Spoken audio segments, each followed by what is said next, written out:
Welcome to engNatural. Learn English naturally. Have you ever had that strange feeling where you look at your life, your habits, your daily routines, and you think to yourself, who is this person, and how did I get here? It's not necessarily a bad life. It might even be a good life on paper. But something feels off, like you're wearing clothes that don't quite fit anymore. Today, we're going to talk about a powerful, maybe even radical idea. It's the concept of making a conscious decision to change. Not just changing a habit, but changing who you are. We're calling it The Day I Fired My Old Self, a story of reinvention. It sounds dramatic, I know, but sometimes a little drama is what we need to spark a real transformation. Throughout this episode, I'll share some thoughts and stories around this idea of reinvention. If these kinds of conversations about life, growth, and finding our own path resonate with you, I'd love for you to hit that subscribe or follow button wherever you're listening. It just means you won't miss our future chats. And hey, to help you get the most out of our chat today, I've put together a free PDF lesson for this episode. It has the full transcript, a vocabulary list, and even some of the sentence structures we'll be using. You can find the link to download it for free in the episode description. So, let's get into it. What does it even mean to fire your old self? To understand the idea of firing someone, first you have to understand their job, right? So, what was the job of my old self? Looking back, the job description for my old self was something like this: professional overthinker, expert in procrastination, senior manager of what-if scenarios. It wasn't that I was a bad person, not at all, but I was stuck in patterns that weren't serving me. For example, I had this amazing idea for a personal project, something I was truly passionate about. And for months, maybe even a year, what did I do? I researched, I planned, I made lists. I made lists of my lists. I told myself I was being thorough, that I was preparing for success. But the truth? The truth was I was preparing to never start. Because starting is scary. Starting means you can fail. Researching, on the other hand, feels safe. It feels productive, but there's zero risk. My old self was the CEO of playing it safe. He would say things like, "It's not the right time," or "You need to learn more before you can do that," or, my personal favorite, "What will people think if it's not perfect?" That last one, that was a big one. The fear of judgment. The old me was so concerned with the imagined opinions of others that he forgot to listen to his own. He was living a life based on a script written by strangers. And the result? A quiet, constant, low-level hum of dissatisfaction. It's a strange feeling. It's not loud enough to be a crisis, but it's always there. A sense that you're living at 70% capacity. You know you have more to give, more to be, but you're stuck in traffic. Traffic created by your own mind. I remember one specific Tuesday afternoon. It was nothing special. I was sitting at my desk, looking out the window, and I was supposed to be working on that big, important plan for my project. But I wasn't. I was scrolling online, looking at what other people were doing, seeing their successes, their finished projects, their confident posts. And instead of feeling inspired, I just felt tired. Deeply, deeply tired. It was a moment of painful clarity, like a light suddenly switched on in a messy room. I saw it all, the excuses, the fear, the perfectionism. It wasn't preparation, it was a cage I had built for myself. And in that moment, I realized something. This old self, this cautious, fearful manager of my life, he wasn't protecting me. He was holding me back. He was keeping me small to keep me safe. And I thought, you know what? In any company, if a manager consistently fails to produce results, if they stifle creativity and block progress, they get fired. It was a funny thought at first, a bit silly. Fire myself? From being me? But the more I thought about it, the more it made sense. This wasn't about self-hatred. It was about accountability. It was about recognizing that a certain part of my identity, a certain operating system I was running on, was obsolete. It was time for an upgrade. That was the beginning. That was the moment I realized a change wasn't just desirable, it was necessary. I had to have a serious conversation with my current manager. I had to let him go. So, you've decided to fire your old self. Great. But how? It's not like you can just say, "You're fired," and that person magically disappears. If only it were that easy. This is the hard part, the messy part. It's an internal process that requires brutal honesty. For me, the first step was to get very, very specific about what I was firing. I literally took out a piece of paper. At the top, I wrote termination notice. A bit dramatic, I know, but it helped me take it seriously. I wanted to formalize it. Underneath, I listed the reasons for termination. These weren't vague feelings, they were specific behaviors and mindsets.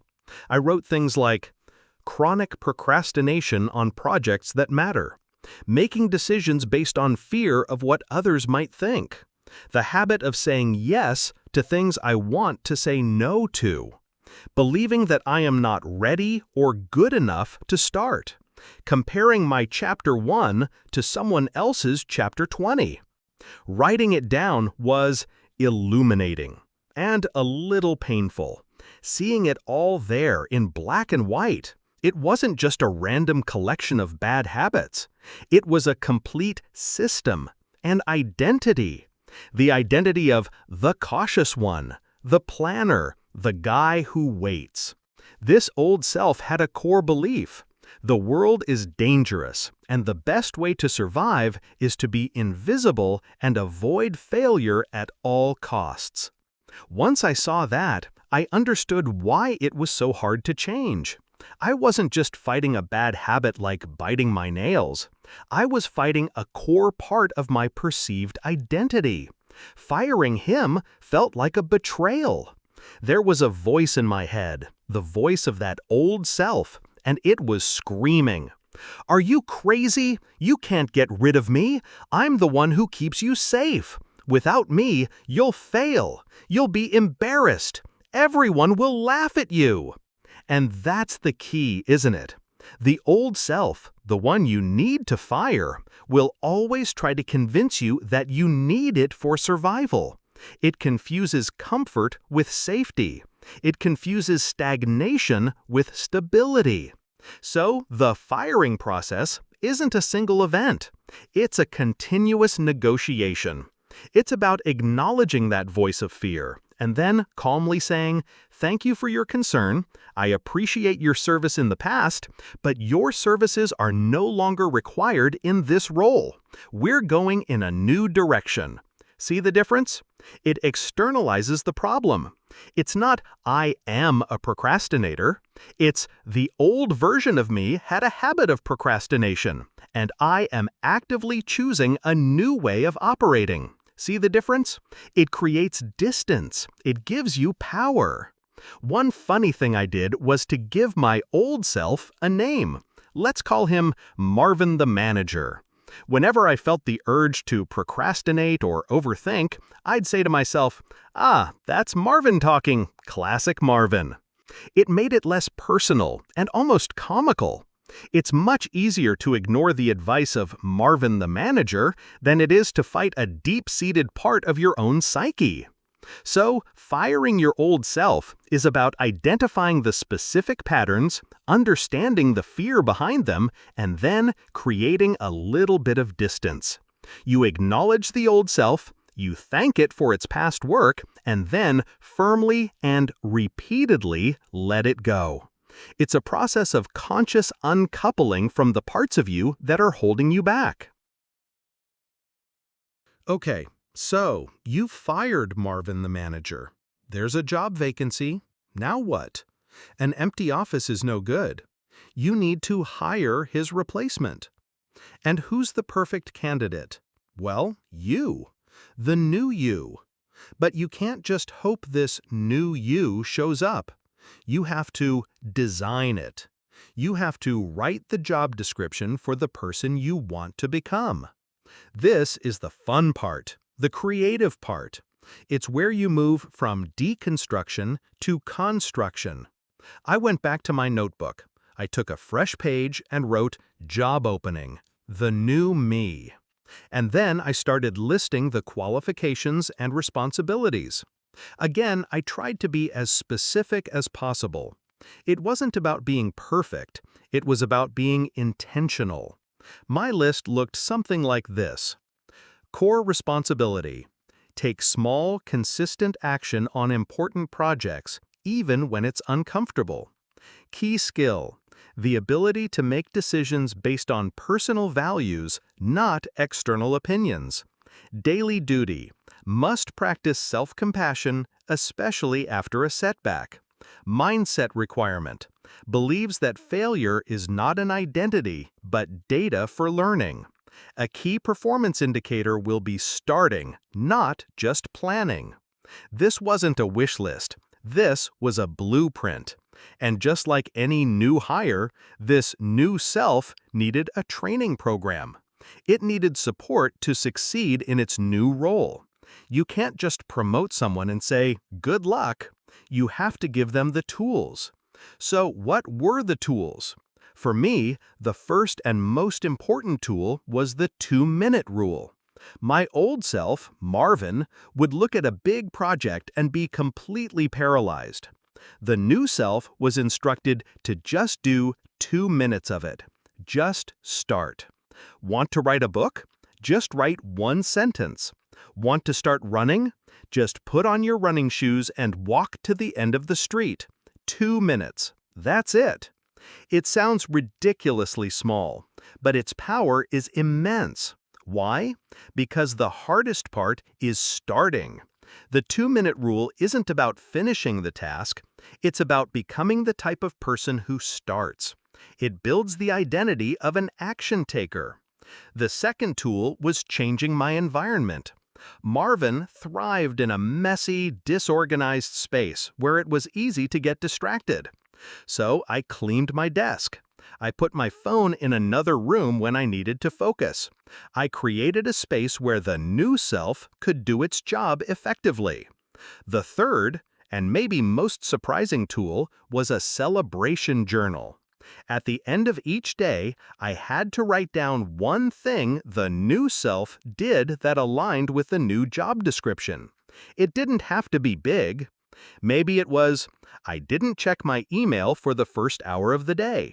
Or, I said no to a request that I didn't have time for. Or, I worked on my project for just 5 minutes. This wasn't about ego. It was reinforcement. You are literally training your brain to recognize and reward the new behaviors. You're giving your new self a pat on the back, a little bonus for doing a good job. So, the hiring process is proactive. It's about defining who you want to be in clear terms and then building small, practical systems to support that new identity. You're not waiting for inspiration to strike. You're building the new you, one tiny, intentional action at a time. So, the new self has been hired. They've gone through training. They're sitting at the desk.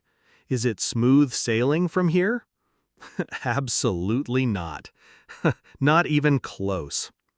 This is where the real work begins. Living the new role day in and day out. And let me tell you, the old manager, Marvin, he doesn't just disappear. He hangs around the office. He whispers things at the water cooler. You'll have a great week. You'll be taking action, feeling confident. And then, one day, you'll slip up. You'll procrastinate. You'll listen to that old voice of fear. And Marvin will be right there, pointing a finger, saying, "See, I told you. You can't do this. You're a fraud. You were just pretending to be this new person. This is who you really are." This is the moment of truth. This is what I call the new self-imposter syndrome.